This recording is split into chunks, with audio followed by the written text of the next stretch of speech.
from 205 really shows you how much has been done in this theater to preserve it since that time. And now it gives me great pleasure to introduce the Alderman of the 45th Ward, John Arena, who's going to give us a brief summary and recap of where we stand as far as the purchase plans and other plans for this theater. Alderman Arena?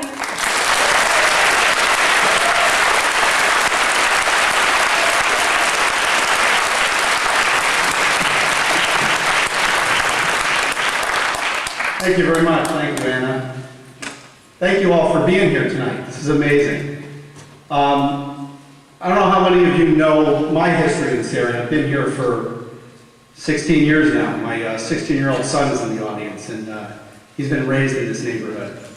And before I became alderman, one of the things I did was work with the Portage Park Neighborhood Association on their board. And one of the projects that we worked on over the years was how to bring back the Portage Theater. As we looked at Six Corners, how do you create economy in an urban center like this that is beset by challenges, aging buildings, competition from bigger retailers in the malls, in the areas east of here where things have been moving forward. How do you get on the radar? How do you bring businesses to the area? So for a long time, I've been very steeped in the School of Urban Economics and Development.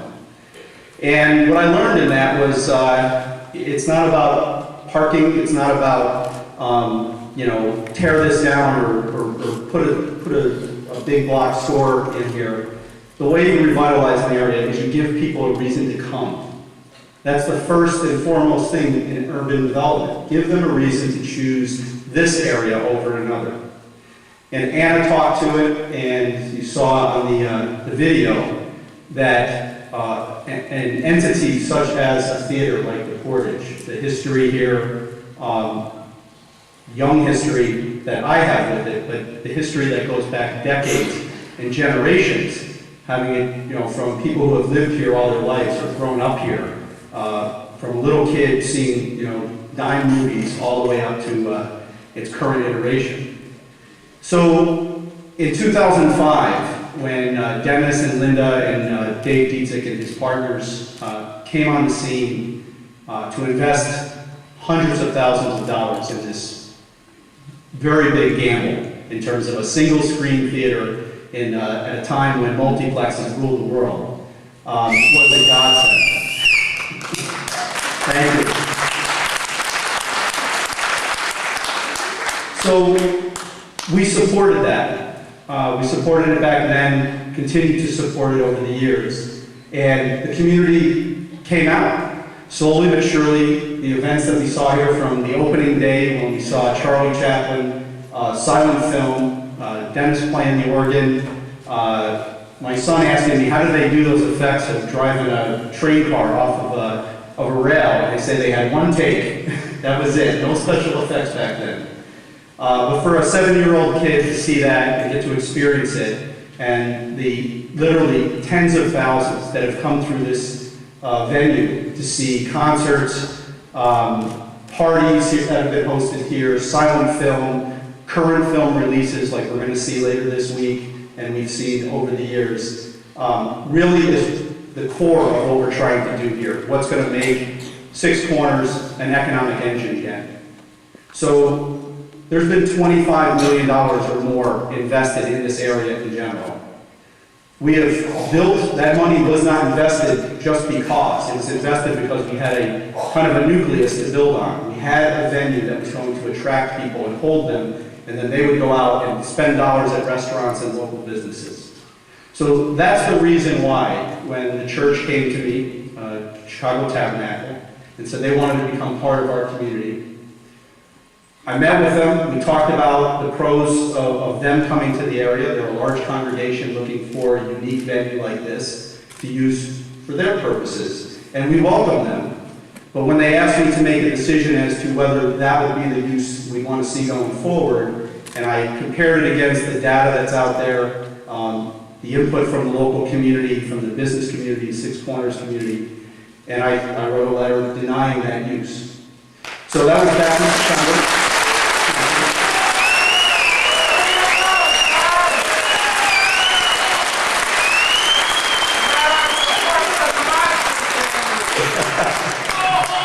All monsters in the house say yo! Yo! So monsters are welcome here too. That's all good. Better believe it!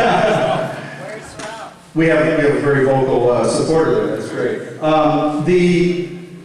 The church is welcome here too. It's welcome in our community. The challenge we have is when a house of worship, such as the zoning that they're seeking in a place like this, in this particular location, would limit us. Liquor licenses, public place of amusement licenses are limited within this proximity to the building. This building takes up the better part of this block, but also reaches back almost to the north side of Irving Park Road. So the development of what we want to see here, that we've been putting into this area, 3 or 4 restaurant proposals that are on my desk right now back at my office, would dissipate because of that, because they wouldn't be compatible uses. And that was really the driver in my decision. We did take time to offer them alternative locations. There's been a few new locations that have come up to us, and we're hoping to present those to the church leadership, and hopefully we can work out a situation that's a win for everybody. Maintain the Portage Theater in its current use and the engine that it is here for our economy, and bring the church to the area so that they can be part of our community. We're an incredibly diverse part of Chicago, and we welcome everybody. And I really want to emphasize that.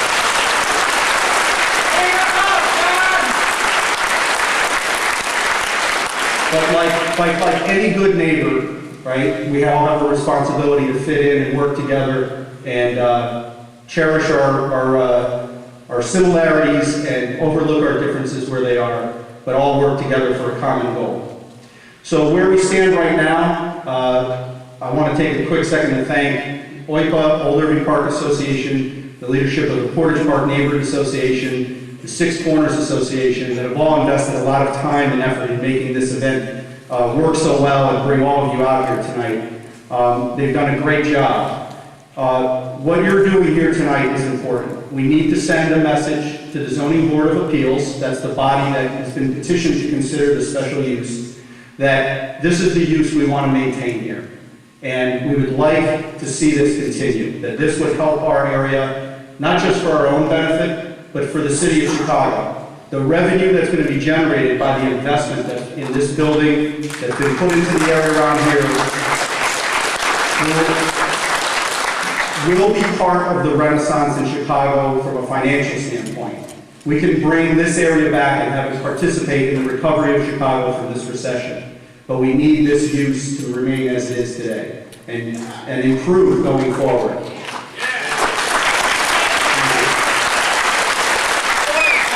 So there is, the other part of this is, you've seen when you walked in, you probably saw a couple of renderings. The building owner who's got the property for sale is not a bad guy. He's not doing this to slight anybody. He's in a financial situation where he's got to sell property. And he's entertained an offer that was on the table at the time. He now has a counteracting offer. So we're hoping that this show of support, the message that we're sending here tonight by nearly filling this 1,300-seat theater, tells him that there's another offer on the table, it's a good offer, and it's sustainable. And we would support an alternative to the church use in this building. So that's the other side of this.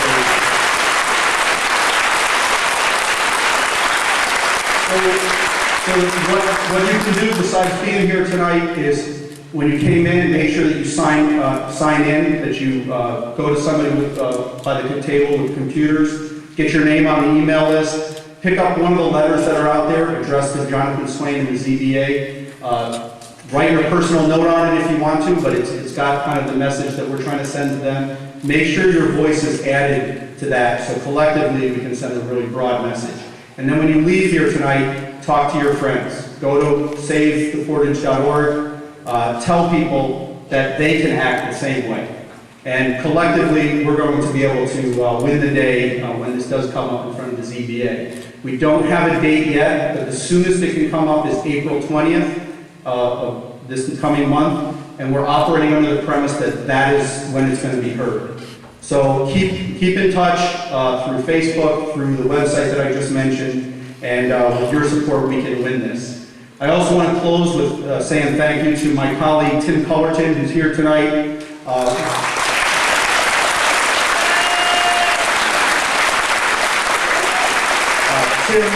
Tim wrote a very strong letter in support of my position on this. He understands what I'm talking about, the history here. He's been here longer than I have by a long shot, so he's grown up here and has seen this building, this theater weather a lot. And it's great to have your support, Tim. I appreciate it. My other colleagues, Mary O'Connor, Marge Lorino, the other aldermen, the other elected officials, Joe Lyons, are all weighing in support of our position on this. So we really feel that we have a well-rounded base of support. And again, the message is this is about economic development. This is about bringing this area back to where we know it can be. So thank you very much for spending your time here tonight. I can't tell you how much it means to me to hear your applause and to see all you here tonight. Come up and talk to me in the lobby afterwards. I'll be around all night, but let's get on with the rest of the show. Thank you very much.